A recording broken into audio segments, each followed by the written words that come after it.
Welcome to Alive and Well, the podcast for the new era of high achievers. You're done burning out, and you're ready to lead, work, and live in a rhythm that honors both your brilliance and your body. I'm your host, Michelle Grosser. I'm a trial attorney turned nervous system strategist, and I've lived the burnout story. I know what it's like to chase your goals at the expense of your well-being. And I also know it doesn't have to be that way. Here, we're redefining success. It's where productivity feels peaceful, boundaries feel like freedom, and energy comes from within. Each week, I'll share practical tools for nervous system regulation, time mastery, and somatic strategies so you can show up with clarity, calm, and confidence in every part of your life. Because you, my friend, were given a spirit of power, love, and a sound mind. So here's to life and living it fully. This is the path to feeling alive and well. Let's dive in. What's up, you guys? It's Michelle here. Welcome back to Alive and Well. Today we're going to talk about maybe you've ever ended a weekend feeling more drained than when you started. That was definitely me for a long time. I'd get through the weekend and Sunday night into Monday morning, I'm like, man, this was not what I thought I would feel like going into Monday, right? On Friday, I was like so looking forward to the weekend and being able to rest and recharge and get ready for the following week. And then I would wake up on Monday morning and still feel drained and exhausted and feeling like I didn't get enough downtime or time to rest and recharge over the weekend. So if you feel that way often or once in a while, you're not alone. And the weekends are just a lot, right? It's like Saturday morning, you're cleaning the house and catching up on laundry and squeezing in the errands and driving your kids all over for all of their things and meal prepping and maybe even opening your laptop and trying to get ahead. And then, come Sunday night, you still feel tired and mentally fried and dreading the week ahead. And I think a lot of us are taught to use the weekend to recover, but we don't spend enough time, I think, talking about how to actually restore in that time, right? Because I think a lot of times recovery can feel or be passive. I'm just going to do less. I'm going to spend more time on the couch, right? I'm going to take a nap. It's passive, but really restoration is quite active. And if you want to start walking into Monday feeling energized instead of having the Sunday scaries, or feeling even like resentful on Monday, you really need to start to have habits that actually reset your nervous system, not just your to-do list. So today I want to share 3 science-backed weekend habits that I've started to incorporate over the years that have really made a difference in how I feel on Monday morning when I start the week ahead. So let's first kind of drop in and talk about what's happening in the body. Our nervous system is constantly toggling between 2 nervous system states, right? So there's our sympathetic state, the sympathetic circuit of our nervous system. That's when we're on go, go, go mode, fight or flight, high alert, so much to do, right? Not enough time, all the things. And then our parasympathetic circuit, which is our rest and digest state. That's when we're feeling more centered and grounded, and our body feels at ease and at peace and can repair and clean and do all the things that our body needs to do. Now, during the week, most of us, I think, spend our time in chronic sympathetic activation. I've been there. I see it all the time, right? All day long, go, go, go. From the minute our eyes open in the morning, it's, what do we got to get done for the kids? It's the commuting, it's the morning, it's the evening, it's the parenting and the emails and the Slack notifications and all the things. And our body is just pumping out cortisol and adrenaline nonstop. And we do that Monday through Friday. And then the weekend comes and our system is begging for a shift back into parasympathetic dominance. But what do, right? We're so fried. It's like we're scrolling our phone, we're binge watching Netflix, we're pouring a glass of wine, and none of these things actually restore our nervous system.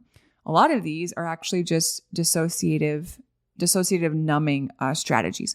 So they feel relaxing. It doesn't feel like we're doing much, but physiologically, they don't actually lower stress hormones in our body or help boost our repair mechanisms.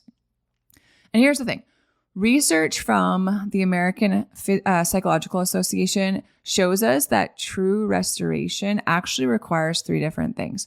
So first, if we're going to actually restore, we need cues of safety. I talk about this all the time, but what does it mean? It basically means we need to be doing things that are signaling to our brain and our body that everything around us is okay enough for us to downshift.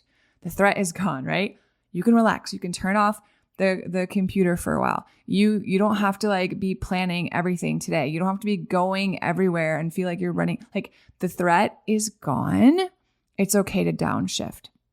So that's the first thing that restoration requires. The second thing that true restoration requires is movement. Movement or breath, right? Either one of those. We need both. Obviously, we need to breathe. But movement, rhythmic movement in particular, and even rhythmic breathing helps to regulate our vagus nerve. And then the third thing that true restoration requires is those hormones, those chemicals that make us feel good. The positive neurochemicals, things like dopamine and serotonin and endorphins and oxytocin. So let's kind of go through 3 different habits that hit on these points: the safety cues, the rhythmic movement or breath, and then these positive neurochemicals. So the first habit, weekend habit, that will really help you to recharge your nervous system is that on the weekend, can you prioritize slow, unstructured mornings? Slow, unstructured mornings. During the week, there may not be a lot of time for that. Depends on what your day-to-day looks like, right? Do you work in an office? Do you work at home? Do you have to get your kids out of the house at a certain time? Like slow, unstructured mornings. Can you fight for that on the weekend? Because I'm pretty sure during the week, there's places you got to be, right? The alarm goes off, boom, you're rushing. Cortisol is spiking within 30 minutes of waking. You're pairing that spike probably with bright screens and caffeine and the urgency of running late. And you're teaching your body to live in a permanent stress cycle. But on the weekends, could you take the opportunity to interrupt that pattern? What does a slow morning look like? It looks like whatever you want it to look like, but it means no rushing. It means no back-to-back like tasks. It means not waking up extra early so you can get caught up on work or what have you, right? It means maybe it's like a screen-free morning. It might look like making tea or making coffee and actually like sitting down outside to drink it, right? Maybe it means reading in the morning together. Maybe it means scripture, a devotional, journaling. Maybe it means that you go for walks as a family or by yourself in the mornings on the weekend. It's so powerful for recharging your nervous system, you guys, because when you first wake up, you have like superpower brain waves. Your brain is in a theta state. It's in this dreamy, creative state. And if you rush in the morning, what happens is that you actually override that with high beta, which is stress. Slow mornings can extend that theta state, and that improves so many beautiful things. It improves your creativity. It improves your resilience. It improves your emotional regulation. So just slowing down in the mornings and extending those theta states can be so, so powerful. And then what are some like gentle rhythms you can have on the weekend that are different from the week, right? That you can't get in during the week. Maybe you do go to a Pilates class. Maybe you do have like a little, teed ritual that you make in the morning. Maybe you just sit and stretch and by that window where the sun comes in so beautifully. Maybe it's prayer breathing and activating that vagus nerve. Whatever it is, what can you do that will help tell your heart rate and your digestion to slow down and get your parasympathetic circuit activated? And then finally, I think when it comes to these slow, unstructured mornings, there's so much space there to help stabilize our hormones. Because when we give ourselves space in the morning, that helps to regulate our cortisol rhythms. So instead of having all of these spikes that are caused by stress, our hormones can actually stabilize. Fewer afternoon crashes, right? Better circadian rhythm, better sleep at night. So maybe this weekend coming up, protect it. Protect just the first 20, 30 minutes and see what a difference that makes, right? Maybe it's like 30, 40 minutes in the morning, no phone, right? Maybe you're going to go around your house when you wake up and light the candles, right? And put on some soft music and grab your journal or grab your Bible. You're going to pray. You're just going to move slowly. You're going to get outside and you'll notice that your entire day feels different. So that's the first habit, slow, unstructured mornings. The second habit is to get outside for natural light and movement. And this is a non-negotiable for me. In fact, this morning, my daughter, Amory, she's 8, and she's like, I'm going to work out with you this morning. Today is Sunday as I record this. I'm like, awesome. I'm like, do you want to lift weights or you want to go for a walk this morning? And she's like, I want to go for a run with you. I'm like, cool, let's do it. And we did. We put on our running shoes and a pair of shorts and we got outside and I have like a 5K training thing that I'm going through now that I listen to as I run. And I just started it a few weeks ago. So it's still like walking a few minutes and then running a few minutes. So I put in one earbud and she put in the other one and we were actually able to listen to it and follow the guided training plan together. And we went out for 35 minutes and we were able to run to this beautiful park that's near our house and then run through the park and then turn around and run home. And it set the tone for the day for both of us so beautifully. Guys, natural light is the strongest. It's like the single strongest regulator of your circadian rhythm. Natural light. So when you let sunlight hit your retina in the morning, right? Or in the afternoon, it signals your brain's master clock to reset. And that will improve your sleep quality. That will improve your mood. That will improve your hormone balance. And if you compare that natural light in your retina, if you compare that with movement, you guys, something as simple as just going for a walk, you've got a nervous system reset that rivals any like perfect morning routine or spa day or what have you. And it works because sunlight increases serotonin. Serotonin boosts our mood. Serotonin, this is the other thing about serotonin that a lot of people don't realize. Serotonin is also a precursor to melatonin. So if you want to sleep better, right? Or maybe you're even taking melatonin supplements, if you can boost your sunlight exposure in the morning, that will boost your serotonin, and your serotonin later on, it's a precursor to melatonin, and that's going to help you sleep better at night. And then we know all the other good things that come from movement, right? The endorphins and being in nature, that ups oxytocin, and that just makes us feel so good. And then there's also nervous system science reasons, what have you, to walking or to running, right? That rhythmic movement, left, right, left, right. What happens when we walk like that rhythmically is that it provides bilateral stimulation. It's the same thing that happens if you do like butterfly tapping. You cross your arms across your chest and you just tap one hand on kind of like around your collarbone, one hand, then the other, then one hand, then the other, left, right. Same kind of idea with walking. It's bilateral stimulation. When we engage in movement that has bilateral stimulation, it calms our amygdala. That's our alarm center in our brain. Bilateral stimulation calms the amygdala and it downshifts our stress response.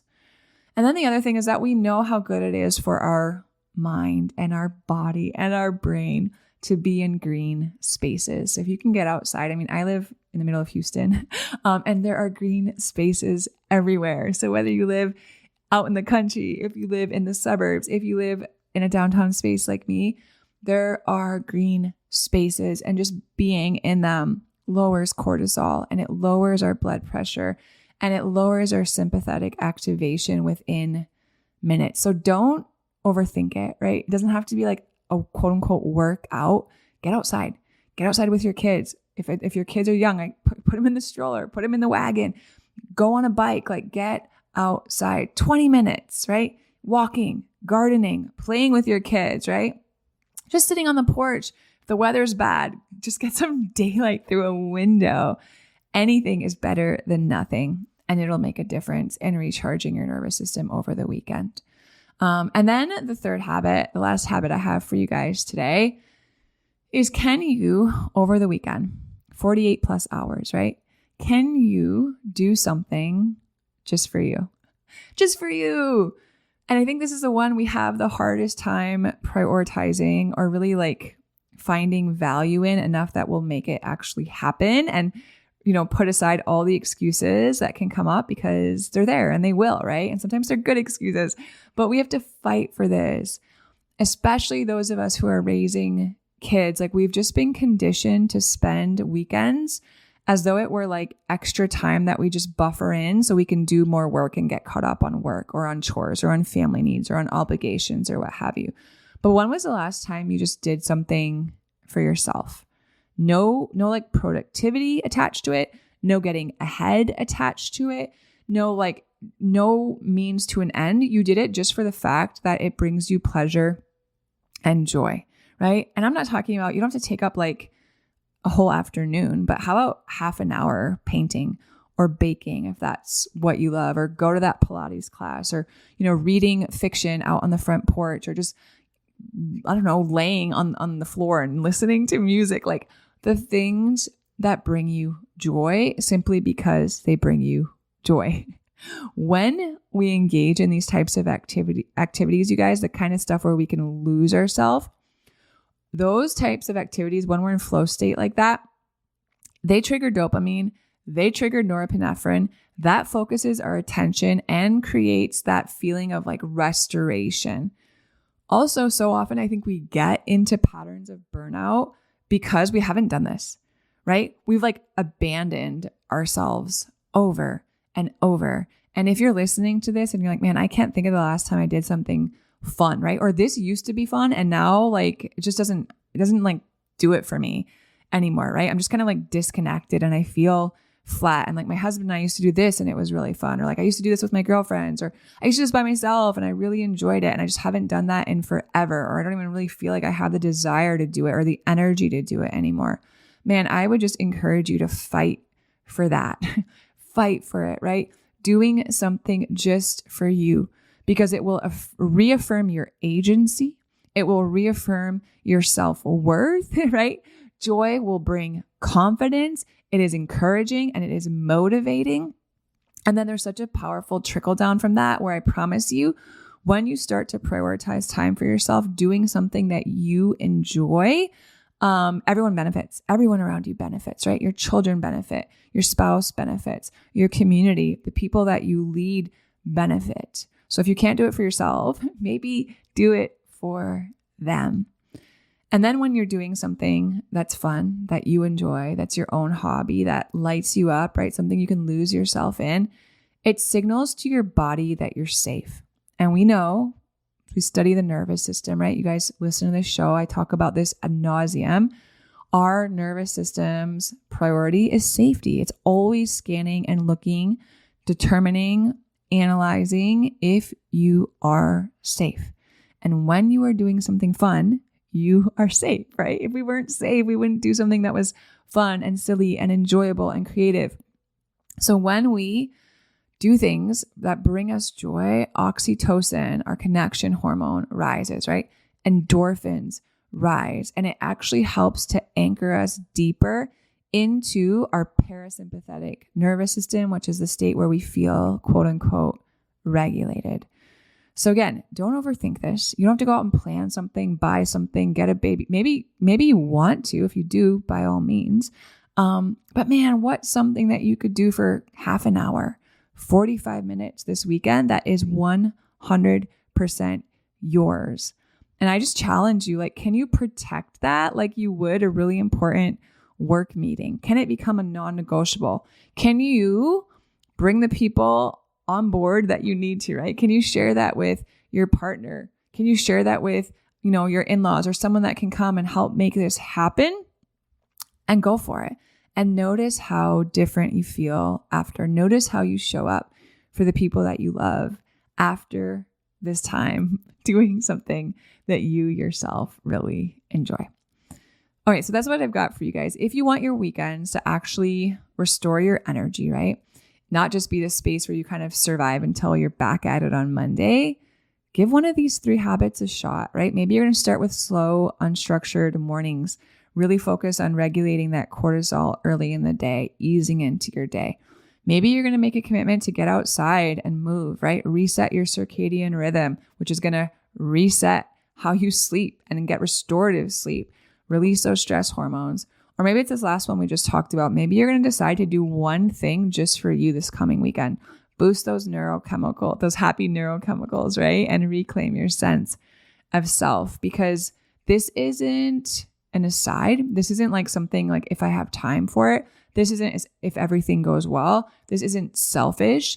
Y'all, this is stewardship. It is stewarding the weekend time. And I promise you, when you give your body and your mind what they need, you show up on Monday ready to go. You show up on Monday energized and passionate and excited for what's ahead. You show up feeling optimistic, right? You show up feeling confident.